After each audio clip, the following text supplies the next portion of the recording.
네, 자료 해석 보충 강의 6번에 이어서 7번부터 시작해 보도록 하겠습니다. 자, 여러분들이 꼭 아셔야 하는 거는 6번까지가 정말 정말 중요한 강의고 여러분 온라인 인적성 지스타트를 포함해서 모든 인적성 검사에서는 6번까지 강의만으로도 충분히 합격하실 수 있는 내용입니다. 그런데 여기에서 조금 더 우리가 좀 생소하게 나오는 내용들 혹은 출제가 잘 안 되지만 알아두면 나오기만 하면 여러분들이 맞힐 수 있는 내용들에 대해서 조금 더 볼 텐데요.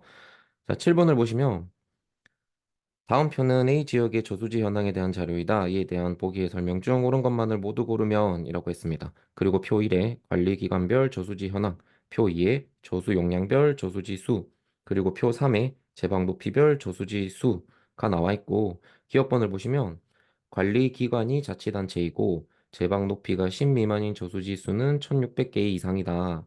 라고 했습니다. 그리고 여러분이 자료를 보실 때 한 가지 좀 파악을 해 두셔야 되는 거는 관리 기관별 저수지 현황의 총 저수지 수가 3,226개.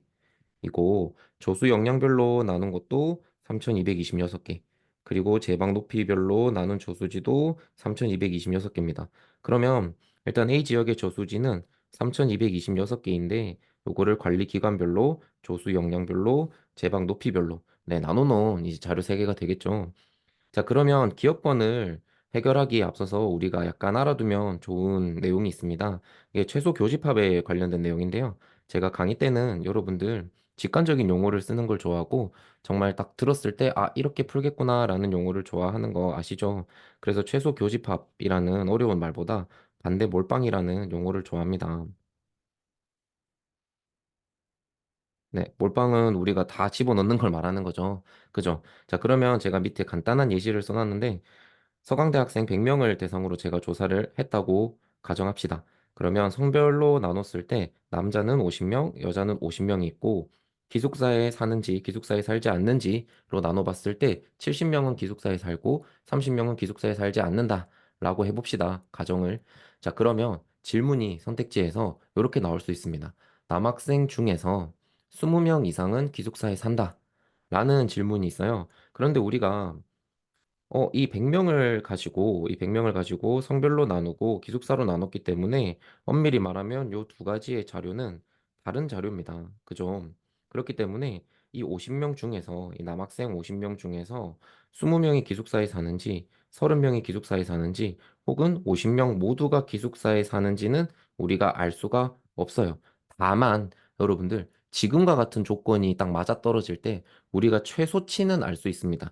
그래서 요 유형 이름을 최소 교집합으로 부르는데, 자, 일단 기준이 두 개가 있습니다. 첫 번째 기준은요, 한 집단, 한 조사 대상을 가지고, 네, 여러 기준으로 자료를 제시하는 겁니다. 그래서 지금도 서강대 학생 100명을 대상으로 조사했지만, 성별로 한번 기숙사 사는지 유무로 한번 나눠놨죠. 그 다음에 두 번째로는 선택지에서 선지에서 우리가 최소치를 물어보는 질문이 나오는 겁니다. 그래서 최소 뭐다, 혹은 뭐 이상이다. 자, 그러면 여러분들 요 기준 두 개가 충족된다면 우리가 반대 몰빵 유형이라고 기억하시면 되는데, 자, 어떤 말이냐? 그러면 지금 질문은 남학생과 기숙사를 엮어봐라 라는 겁니다. 남학생과 기숙사를 엮어봐라 라는 내용인데, 그러면 우리가 이 상황에서 저 두 가지 조건이 충족됐으니 어떻게 하시냐면 남학생을 기숙사에 살지 않는 것에 몰빵을 해보는 겁니다. 남학생을 기숙사에 살지 않는 것에 몰빵을 해보는 거예요. 그러면 남학생이 기숙사에 살지 않는 사람들이 전부 다 이 30명이 남학생이라고 치더라도, 기숙사에 살지 않는 30명의 남학생이라고 치더라도 몇 명이 남게 되겠어요? 20명이 남게 되겠죠. 아, 그래서, 이 20명은 기숙사에 살게 됩니다. 최소한. 그죠? 20명이 될지, 21명이 될지는 모르겠지만, 최소한 21명, 20명이라는 거는 우리가 알 수 있게 되는 거죠. 또, 다른 방법은 기숙사에 산다를 고정으로 두고, 누구를요? 여학생을, 남학생에 반대되는 집단인 여학생을 기숙사에다가 집어넣는 거예요. 음. 그럼 여학생 50명이 기숙사에 다 들어온다고 하더라도 얼마가 남게 돼요? 네, 20자리가 남게 됩니다. 그럼 이 20자리는 누가 채워줘야 되는 거예요? 아, 남자가 채워줘야 되는 거죠. 자, 그래서 여러분들 한 번 더 언급합니다. 한 집단을 여러 기준으로 분류를 해놓은 자료. 그리고 선택지에서 최소치를 물어본다. 그렇다면 우리는 무슨 문제라고 기억하자고요? 반대 몰빵 문제라고 기억하시면 됩니다. 자, 그리고 나서 우리가 7번 문제를 다시 풀어볼 거예요. 7번의 기억번을 다시 보시게 되면 기억번이 관리기관이 자치단체이고 그리고 제방 높이가 10 미만 여기 2566개. 자, 요렇게 요 두 개를 엮으라고 합니다, 지금. 네, 요 두 개를 연결해봐라. 라는 질문이 주어져 있습니다. 그러면 우리가 지금 성립했죠. 어떤 게 성립됐어요? 아, 3226개. 이 저수지를 가지고 표 1, 표 2, 표 3으로 여러 기준으로 분류를 해놨고, 그리고 질문이 1600개 이상이다. 최소치를 물어보고 있습니다. 그러면 우리는 이 유형을 뭐라 부르기로 했어요? 네, 최소 교집합 혹은 네, 직관적인 표현은 네, 반대 몰빵입니다. 네, 반대 몰빵. 네, 유형이라고 보신다면, 자, 그러면 우리가 자치단체를 고정해두고, 네, 제가 표에다가 그릴게요. 자치단체를 고정해두고, 10 미만이 아닌 친구들을 자치단체에다가 집어넣고, 그 나머지를 알아본다든지, 혹은 10 미만을 고정해두고, 농어촌공사, 자치단체에 반대되는 농어촌공사를 여기다가 집어넣는다든지, 네, 두 가지 중에 한 가지만 하시면 되는데, 당연히 친구들은 우리가 더 해줘야 되는 좀 귀찮음이 발생하니까, 누구를 몰빵해주면 되겠어요? 아, 이 농어촌 공사를, 음, 농어촌 공사를 어디다가요? 이 10 미만에다가 다 집어넣어 보는 겁니다. 근데 농어촌 공사를 대략 1000개라고 볼게요. 대략 1000개라고 보신다면, 농어촌 공사 1000개가 모두 다 10 미만에 속한다 하더라도, 모두 다 10 미만에 속한다 하더라도, 1566개는 누구여야 되는 거예요? 자치단체여야 되는 거죠. 아, 그렇기 때문에 최소치가 1600개가 아니고 1566개가 돼야 되는 겁니다. 아, 물론 1566개도 정확한 건 아닙니다만 대충 선택지가 1560에서 70, 뭐 이런 값이라면 제가 정확하게 구해봤지만 지금 어쨌든 최소치는 1600개보다 더 적어야 한다는 거죠. 그렇기 때문에 기억은 틀린 선택지가 되는 겁니다. 네, 그러면 우리 보기 구성에서 빨리 네, 소거를 해주셔야 되겠죠. 맞나요? 네, 그 다음에 여러분들 니은을 보겠습니다. 니은을 보시면 저수 용량이 10 미만. 아, 이번엔 저수 용량에 대해서 알아보네요. 저수 용량이 10 미만인 저수지수 10만 미만. 네, 10만 미만이 2668개가 있습니다.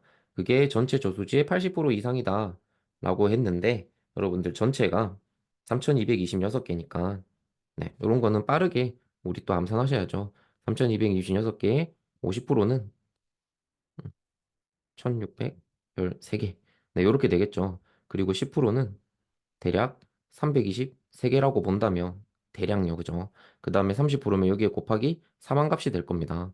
그죠? 30%는 여기에 곱하기 4만 값. 969개. 그러면 대략 제가 한 1000개라고 보겠습니다. 네, 1000개라고 본다면 우리 80%의 값은 80%의 값은 2613개가 되겠죠. 심지어 올려줬음에도 불구하고 2613개가 됩니다. 그런데 10 미만인 거는 2668개니까 80% 이상이 넉넉하게 되겠죠. 제가 값을 올려줌에도 불구하고 그거 이상이 되는 거니까. 그죠? 이게 우리 80% 값보다 사실은 조금 큰 값입니다. 그죠?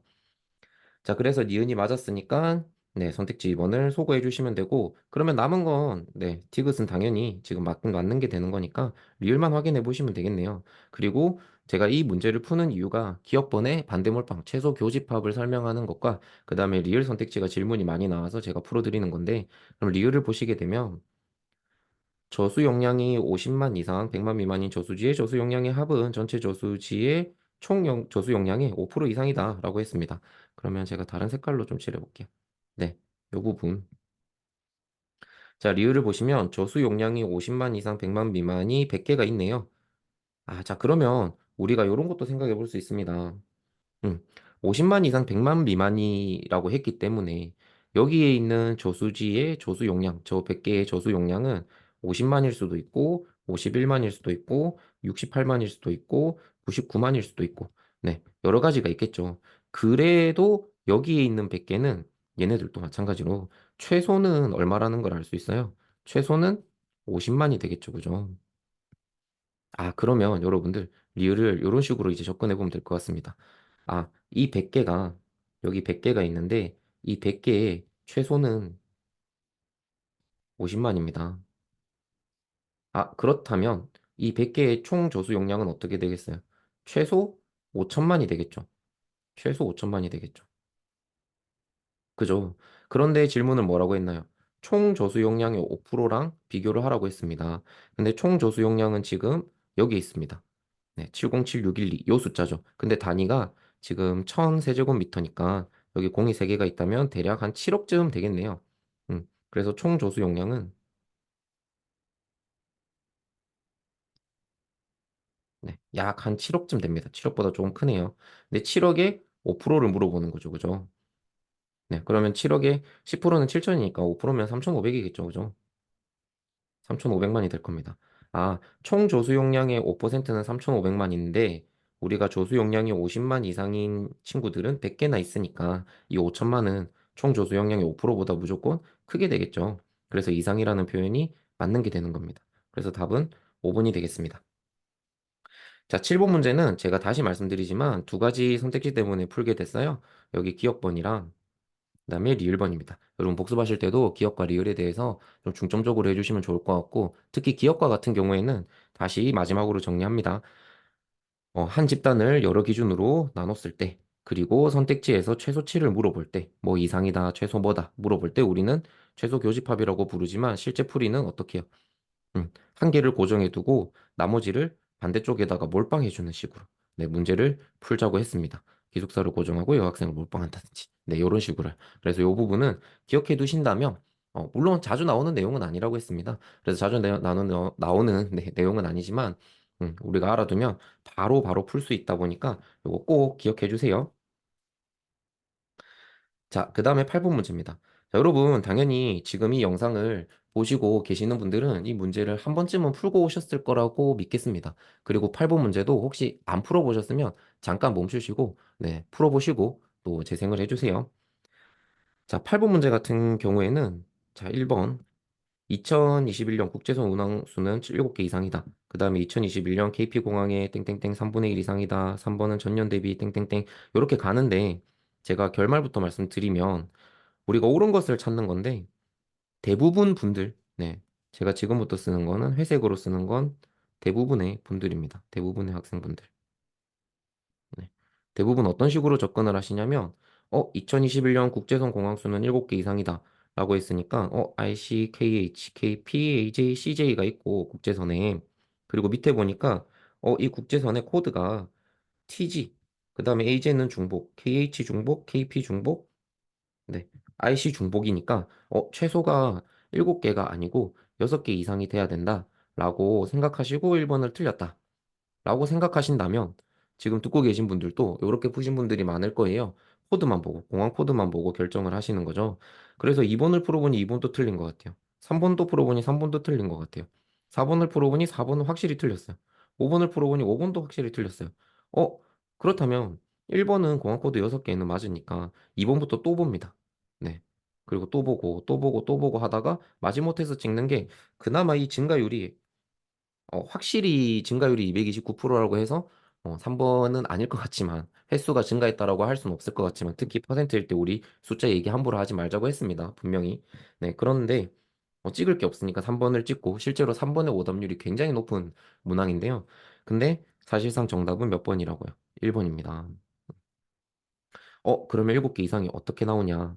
자, 그리고 제가 여기에서 오늘 자, 테마 정리하면서 넘어가도록 하겠습니다. 첫 번째, 우리 반대몰빵 최소 교집합 내용 했고요. 네. 그리고 지금 문제. 지금 문제에서 할 게 잘린 순위표 문제입니다. 네. 순위가 나오긴 한데 잘려 있는 거죠. 지금도 전체 이 땡땡국의 전체 공항의 개수는 모르지만 5등까지는 알 수 있다는 겁니다. 그러면 여러분들이 이 잘린 순위표 이용해서 반드시 명심하셔야 되는 거는 어떤 걸 명심하셔야 되냐면 아까 반대몰빵은 했으니까요.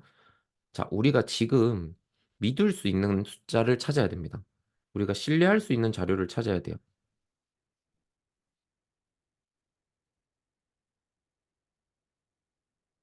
강사님 이게 무슨 말이죠? 라고 하셨을 때 지금 공항 코드는 그러면 믿을 수 있다는 거예요, 없다는 거예요? 믿을 수 없다는 겁니다. 여러분 1번을 6개 이상이라고 생각하신 분들은 제가 강의 중에 예로 들었던 표현인데 예를 들면 지금 영화관에서 1위가 관객 수 1위가 노량이고 2위가 서울의 봄입니다. 제가 실제랑은 좀 다를 수 있습니다. 네, 제가 아는 영화가 두 개밖에 없는 것 같아서. 네, 1위가 노량이고 서울의 봄입니다. 라는 자료를 보고 여러분들이 그러면 국내 개봉 영화는 두 개다? 는 아니죠. 그죠? 3위가 있을 수 있고 4위가 있을 수 있고 5위가 있을 수 있고 지금 요 두 자료만 보고 두 개다라고 말할 수는 없는 겁니다. 그죠? 그렇기 때문에 지금 공항 코드, 제시된 공항 코드의 개수만 살린다는 거는 크게 의미가 없어요. 의미가 없고 그러면 우리가 신뢰할 수 있는 자료는 뭐냐?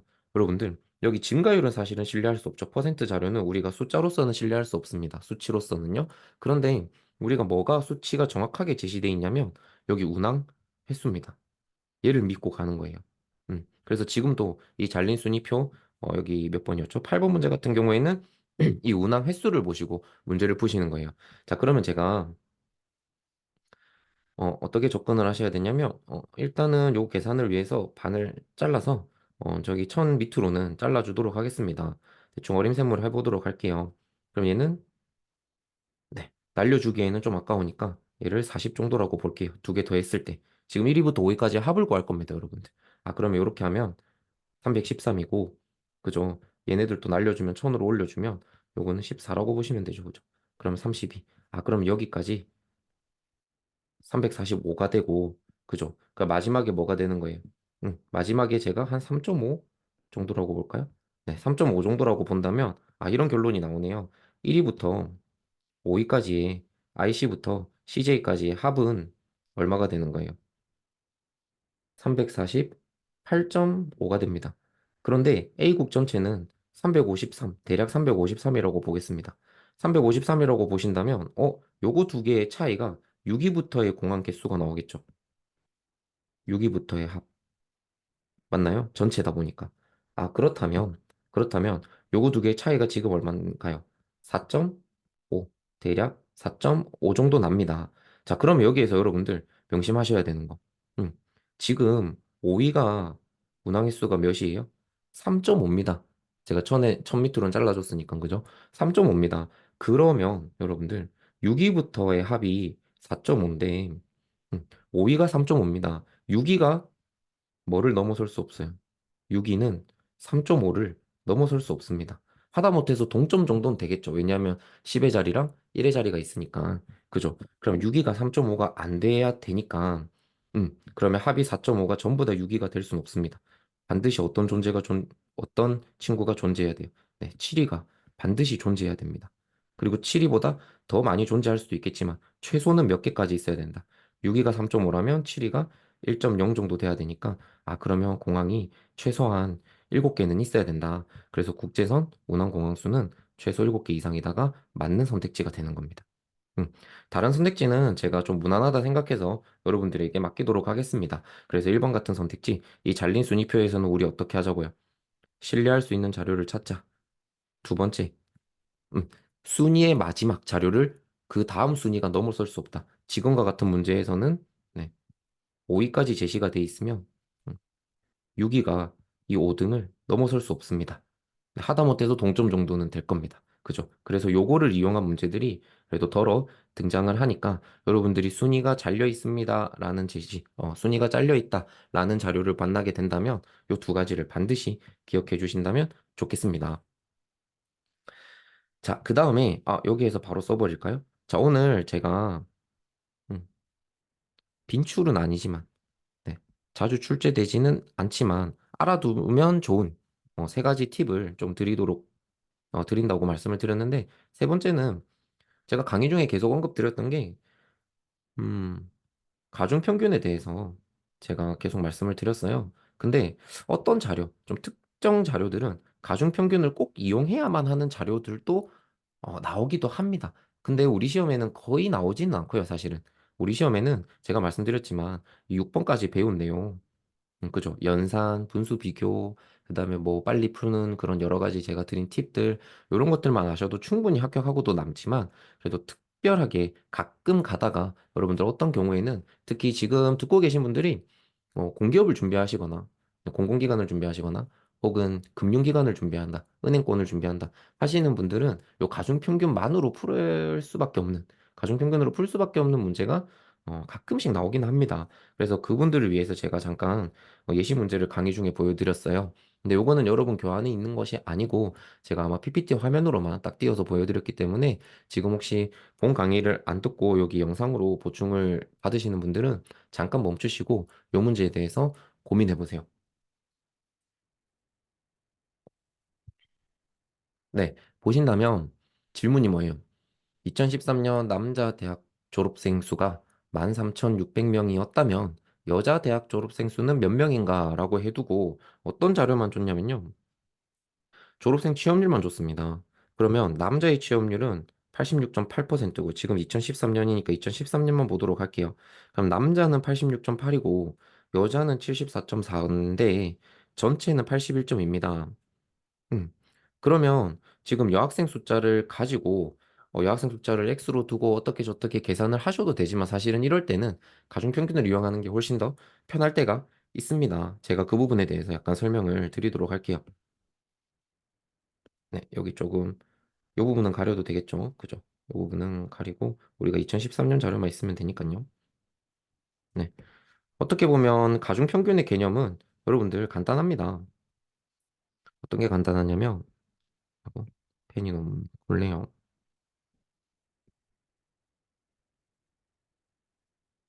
네. 가중평균은 우리가 이렇게 예시를 들어볼까요? 아, 우리 서강대학교 학생분들은,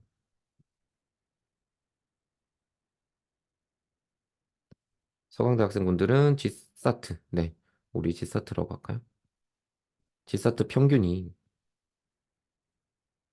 100점입니다. 실제로도 그러면 좋겠습니다. 네. 그러면 우리가 가상의 대학이라고 할게요. 네. A 대학의 학생들의 지사트 평균은 80점이라고 해볼게요. 네, 80점이고, 지금 우리가 알 수 없지만 전체 인원은 200명이라고 해봅시다. 네, 200명이라고 뒀습니다. 자, 그러면 여러분들 제가 첫 번째 가정을 해볼게요. 자, A 대학 학생이 100명이고 서강대 학생이 100명이라면 네, 당연히 이 전체 평균은 어디로 가겠나요? 전체 평균은 80점과 100점의 딱 중간으로 가겠죠, 그죠? 100명씩 있다면 그래서 전체 평균은 90점이다. 지금부터 빨간색이 전체 평균이라고 할게요. 그다음에 두 번째, 이 200명이 전부 다 이 A 대학 학생이라면 전체 평균은 당연히 네, 이렇게 돼 있다면 전체 평균은 당연히 이쪽에 붙어서 80점이 되겠죠, 그죠? 음. 그리고 마찬가지로 서강대 학생들이 200명이 모두 다 서강대 학생이었다. 저 전체 200명이 모두 다 서강대 학생이었다. 한다면 전체 평균 자체도 아이고, 네, 서강대 학생들의 평균인 이 100점으로 갈 겁니다. 자, 그 다음에 뭐 한 가지 더 예시를 들어본다면, 네, 너무 간단한가요, 여러분들? 만약에 A 대학 학생이 50명이고 서강대 학생이 150명이라면 전체 평균이 어디로 가냐? 요거를 따져봐야 될 때 여러분들 당연히 서강대 학생이 150명 더 많으니까 그죠? 100명이나 더 많으니까 저 평균은 90점에서 100점 쪽으로 이동을 해야 될 겁니다. 그죠? 아이고, 네. 그러면 여러분들 서강대 학생들의 점수는 평균 점수는 100점이고 A 대학 학생은 80점인데 이 평균이 어디로 얼마나 이동하는지 알아보는 게 사실은 가중평균인데 이 개념은 너무 쉬워요. 왜냐하면 학생 수가 1대 3이다 보니, 네, 학생 수가 1대 3이다 보니까 평균이 몇 대 몇으로 100점에 붙겠어요. 3대 1의 비율로. 3대 1이라고 하기에는, 잠시만. 네, 한 이쯤. 네. 3대 1의 비율로 평균이 이쪽으로 이동하겠죠. 그죠? 그러면 전체가 20점이었으니까, 네, 5점만큼 서강대 학생들한테 붙어 있을 겁니다. 그죠? 그래서 전체 평균은 95점이 될 겁니다. 자, 요 원리를 지금 문제에다가 적용을 해보시는 거예요. 그래서 이 원리를 제가 적용을 해보면, 자, 요 예시는 지우도록 하겠습니다. 가중평균 요 예시를 지우고, 자, 보시죠. 그러면 지금 남학생이 취업률이 86.8%이고, 퍼센트는 좀 생략하도록 할게요. 여학생이 취업률이 74.4%입니다. 그러면 남학생과 여학생이 동일하게 있다면, 네, 만약에 1대1인 상황이라면, 만약에 1대1인 상황이라면 평균이 어디로 가겠어요? 74.4랑 86.8이니까 80.6. 요게 1대1인 상황이죠. 그죠? 그런데 지금 어디로 붙어 있는 거예요? 지금 실제 값은 여기에 붙어 있는 겁니다. 그죠? 81.2에. 아, 그러면 일단, 아, 남학생 숫자가 조금 더 많구나, 라는 건 알 수 있고, 그러면 요 비만큼, 실제 남학생 숫자랑 여학생 숫자의 비만큼이 평균이 이동했을 거다, 라는 거죠. 그러면, 남학생까지의 거리를 보시면 5.6, 그 다음에 여학생까지의 거리를 보신다면, 6.8, 이렇게 되나요? 아, 그러면 요 비가 어떻게 되는 거예요?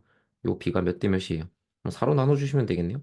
그럼 17, 14. 아, 17대 14로 남학생 쪽으로 붙었다라는 말은 남학생과 여학생의 비가 몇 대 몇이라는 거예요. 아, 17대 14로 있구나. 그러면 남학생이 지금 13,600명이었다면 여기에 17분의 14를 곱해 주신다면 여학생 숫자가 나오겠죠. 그래서 이 계산을 해보시면 여학생 숫자를 구할 수 있습니다. 그래서 이런 문제는 어떻게 보면 가중평균을 사용하시는 게 더 편할 수는 있어요. 더 편할 수는 있지만 혹시 여러분들이 가중평균이 나는 편한데 하시는 분들 너 강의 중에 제가 손 들어보세요라고 했을 때 몇 분 계셨는데 혹시 나는 가중평균을 아무리 해도 적응이 안 된다 하시는 분들은 굳이 익히실 필요는 없습니다. 실제 시험에서 나올 일은 거의 없을 거라고 저는 생각합니다. 그동안 그려봤어요. 네, 제가 그 소신을 가진 것을 여러분들 시험 문제에 계속 나왔다면 제가 굽혔겠죠. 하지만 아직까지 굽히지 않고 있습니다. 네, 그게 방증해 준다고 생각합니다. 자, 그 다음에 우리 마지막이라고 할까요? 네, 일단은 아이고 아이고 죄송합니다.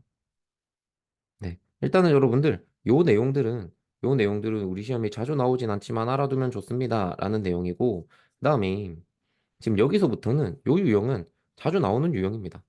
네. 반드시 지사트를 응시를 하신다고 하더라도 한 문제는 꼭 나올 거고요. 많게는 두 문제까지도 나올 수도 있습니다. 다른 기업들도 마찬가지고요. 어떤 거냐면 자료를 전환하는 유형입니다. 네, 자료를 전환한다는 게 여러분들 표를 그래프로 바꿔주는 거죠.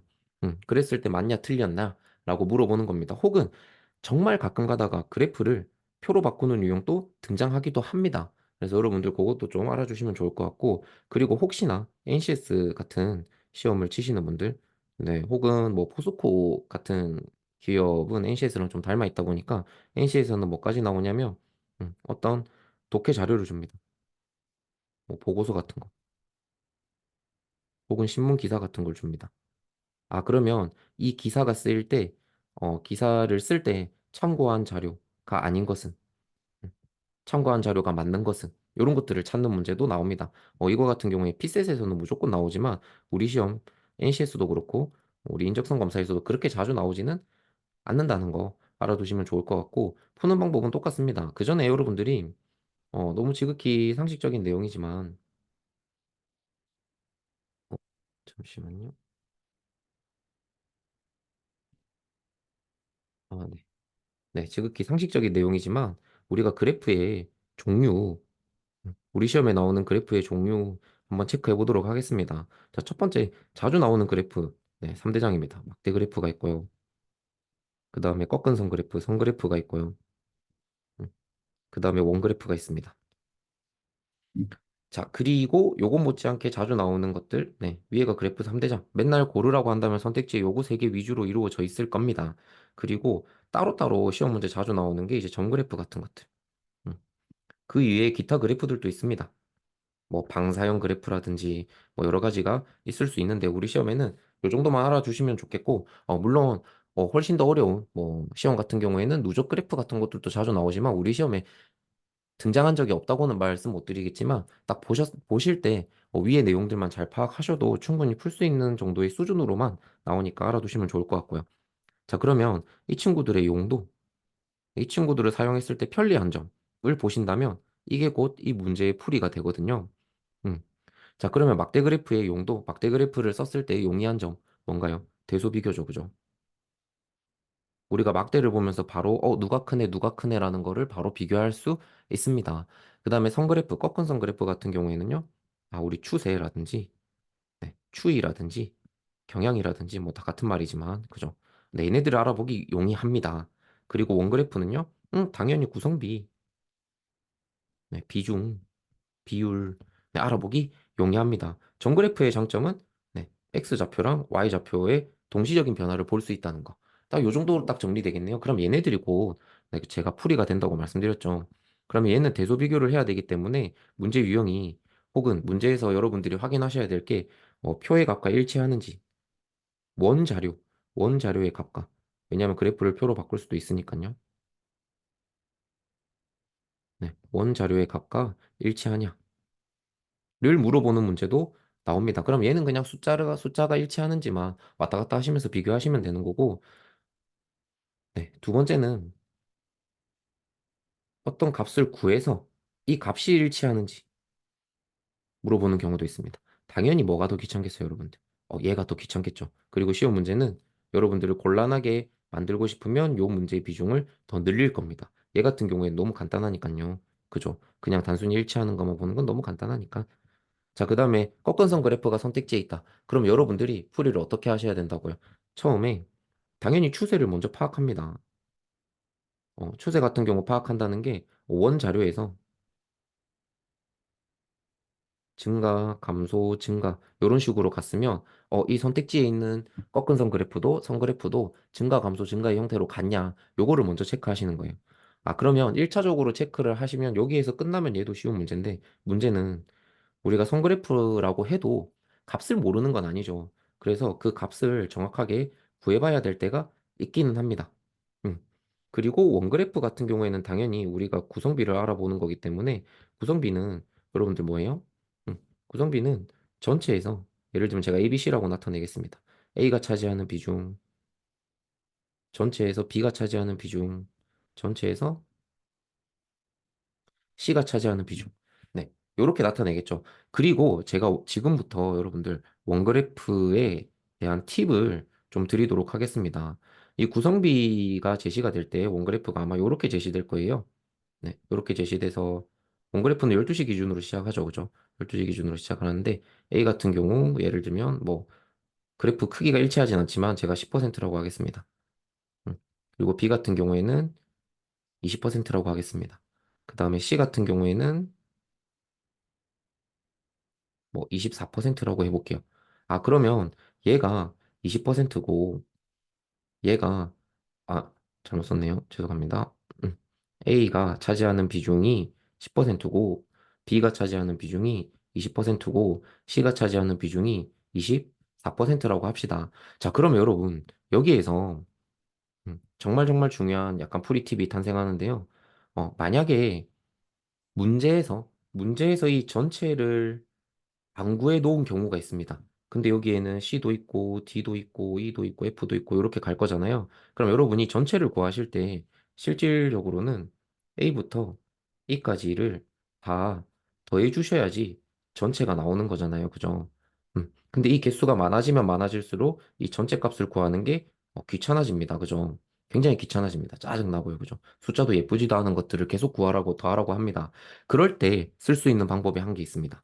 이 전체를 구하지 않고 그냥 구성비만 파악하는 거.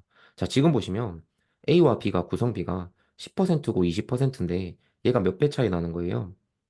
AB의 구성비는 두 배가 차이 나는 겁니다.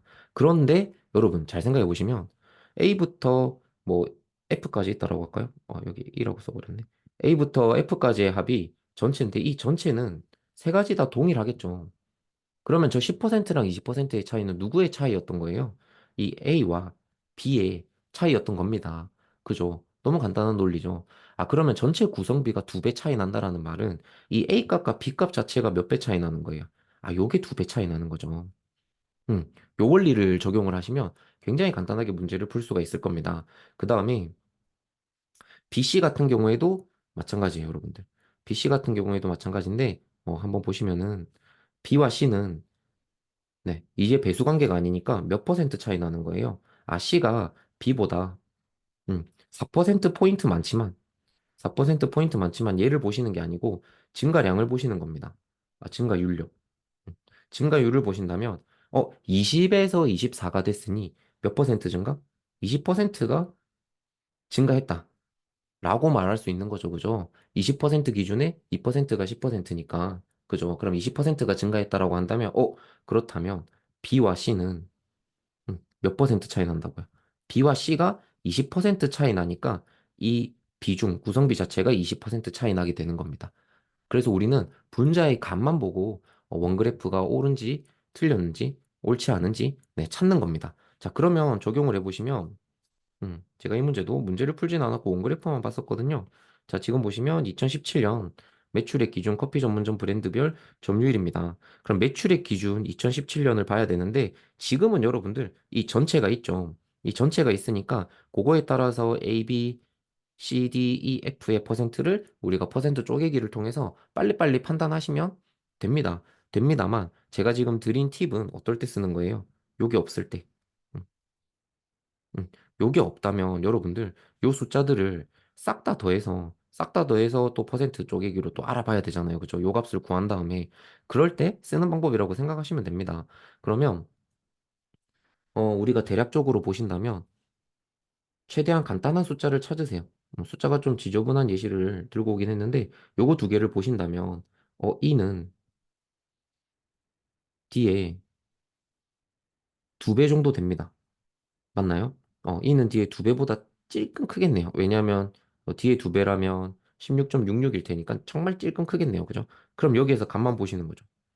어, E는 뒤에 두 배보다 정말 찔끔 큽니다. 그죠? D 두 배를 하면 1080인데 딱 이만큼 더 크니까 그러면 여기는 얘랑 얘의 비율 관계는 맞네요. 그렇다고 해서 여러분 여기에서 만족하시면 안 되겠죠. 그죠? 여기에서 만족하시면 안 되면 안 되기 때문에 다른 것들도 좀 보셔야 되는데 음, 뭐를 보면 좋을까요?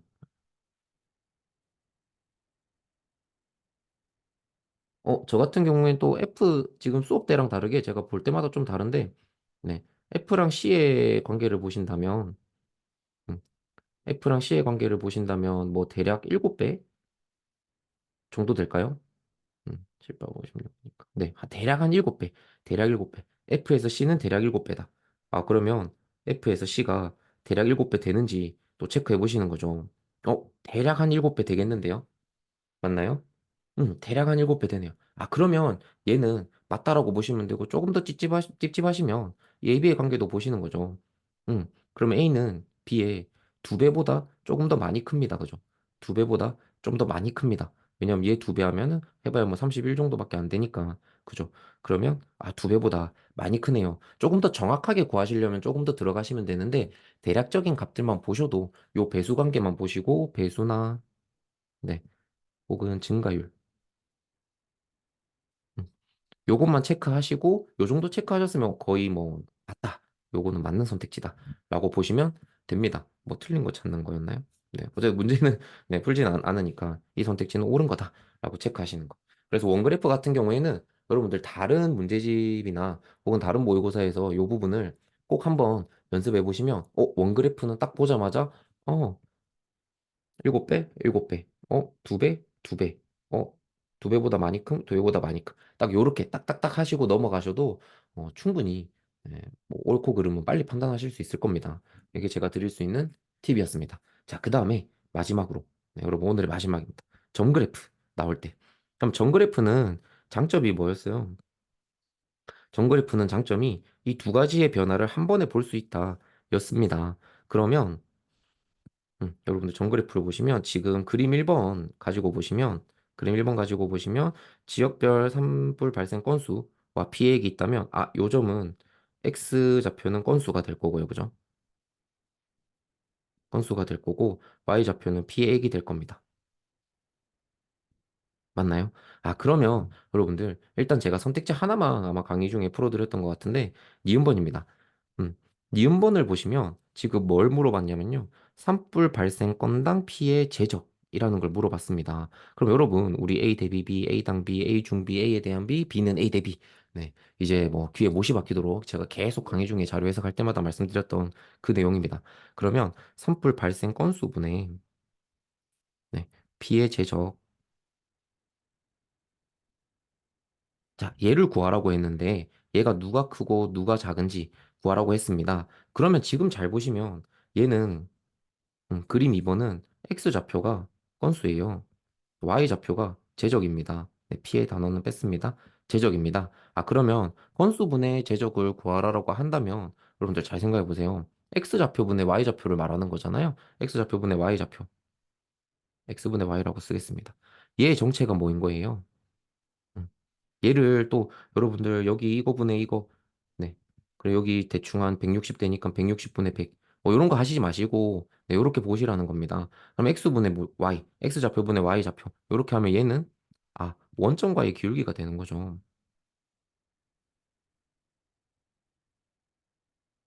그죠? 결국에는 뭘 보라는 거예요. 아, 저 원점과의 기울기가 제일 큰 거랑 제일 작은 거를 알아보라는 겁니다. 자, 그러면 여러분들 빠르게 한번 그어보면 딱 봐도 기울기가 제일 큰 거는 요 점일 것 같습니다. 그리고 제일 작은 거는 한 저 밑에 있는 점 이게 잘 안 되던데. 네. 좀 확대를 해서 네, 인식이 잘 안 돼서 제가 대충 그렸습니다. 아, 그러면 결국에 발생 건당 피해 제적은 뭘 물어본 거다? 기울기를 물어본 거다. 원점과의 기울기를 물어본 거고 그 기울기가 제일 큰 게 이 점이고 제일 작은 게 이 점입니다. 그렇다면 여러분들 이 점은 네, 건수가 가장 작은 점이네요. 지금 J가 되겠네요. 네, J가 가장 기울기가 크고 그 다음에 500에 붙어 있는 값은 누군가요? G인가요? 네, 500에 붙어 있는 값은 G입니다. 그래서 얘는 G가 되겠네요. 아, 그러면 가장 큰 지역은 J가 되고 가장 작은 지역은 G 지역이 됩니다. 그래서 여러분 지금 다른 선택지도 이런 식으로 판단하는 게 있죠. 뭐, 본 김에 우리 한번 해볼까요? 디귿번 같은 경우. 네, 디귿번 같은 경우 보시면 지금 그림 1번으로 바로 풀 수 있으니까 제가 보는 겁니다. 산불 발생 건당 피해 액을 물어봤습니다. 그러면 식으로 만들면 어떻게 되는 거예요? 건수분의 피해 액. 이렇게 되는 거죠. 아, 그러면 그림 1번에 X좌표가 건수고 Y좌표가 피해 액이니까 결국 또 X좌표분의 Y좌표고 얘는 곧 기울기를 나타내는 겁니다. 그죠? 그러면 가장 큰 게 누구예요? 이 친구네요. 맞나요? 그다음에 가장 작은 거는요. 저 뒤에 있는 저 친구가 되겠네요. 아, 그래서 얘가 제일 크고 얘가 제일 작습니다를 여기에서 찾아서 여러분들이 답을 하시면 되는 문제입니다. 자, 그리고 여러분 어떤 경우에는 이렇게 나올 수도 있습니다. 당연히. 어떤 경우에는 건수분의 액수가 아니고 지금 이 문제에서는 말로 바꾸면 좀 이상하긴 한데 제가 말을 만들어 볼게요. t의 액당 건수. 네, 말은 좀 이상하지만 네. 그럼 얘는 뭐가 되는 거예요? 비액당 건수라고 하면 y좌표분의 x좌표니까 결국 기울기의 역수를 말하는 겁니다. 그래서 비액당 건수라고 한다면 얘가 제일 작은 게 되는 거고 얘가 제일 큰 게 되는 거죠. 그래서 여러분 제가 다시 말씀드립니다. 다시 돌아가서 오늘 마지막 정리가 되겠네요. 네, 그래프의 종류별로 푸는 방법은 일단은 막대 그래프는 값을 비교하자. 선그래프는 추세를 확인하고 값을 비교하자. 그 다음에 원그래프는 분자에서 처리를 하자. 라는 거였고요. 그 다음에 정그래프 같은 경우에는 뭐가 출제된다고요? 아, 정그래프 같은 경우에는 이 출제하시는 분들이 저 같은 문제를 만드는 사람들이 근질근질해서 못 참습니다. 뭘 알아보는 걸요? 기울기나 기울기의 역수를 알아보는 거. 네, 이런 선택지가 반드시 나올 거다. 뭐 가끔 가다가 안 나오는 경우도 보긴 했습니다만 여러분들 마음의 준비를 해두시면 나오면 바로 캐치하실 수 있겠죠. 그죠? 그래서 우리가 여기까지 자료 해석의 대략적인 내용들을 제가 다 정리를 해드렸습니다. 그리고 여러분들 여기 지금까지 우리 영상 2개 동안 배우신 내용 가지고 사실은 거의 모든 문제를 다 풀 수 있어요. 이걸 넘어서는 내용은 뭐 거의 없다고 보셔도 됩니다. 합격하시는데 아무 지장 없고요. 만약에 좀 특이한 게 나왔다. 그래프 자체가 특이한 게 나올 수는 있습니다. 가끔 그런 경우가 있거든요. 그런 경우에는 우리 과감하게 일단 아는 것만 맞춰도 된다. 그런 특이한 게 여러분들 예를 들면 삼성 같은 경우에 자료 해석이 16개가 나올 텐데 20개 중에 16개 정도가 자료 해석이 나올 텐데 그런 특이한 게 16개 중에 나와봤자 몇 개 나오겠어요? 해봐야 한 개 정도입니다. 정말 후하게 쳐줘봐야 2개밖에 안 돼요. 그러면 여러분들 수리에서 2개 틀렸다고 떨어지는 경우는 없습니다. 그죠? 굉장히 잘 친 거예요. 그렇기 때문에 여러분 부담 없이 저를 믿으시고 지금까지 우리 배운 것만 잘 정리하시고 요 내용을 가지고 에듀윌의 다른 문제도 풀어보시고 해커스의 다른 문제, 하양의 파랑의 다른 문제들도 적용을 해보시는 연습 네, 꼭 한번 해보시길 바라겠습니다. 저는 여기까지 하고요. 우리 다음에는 에듀윌 교재에 있는 자료 해석 문제들을 풀어드리면서 한번 또 영상을 찍도록 하겠습니다. 여러분 수고하셨습니다.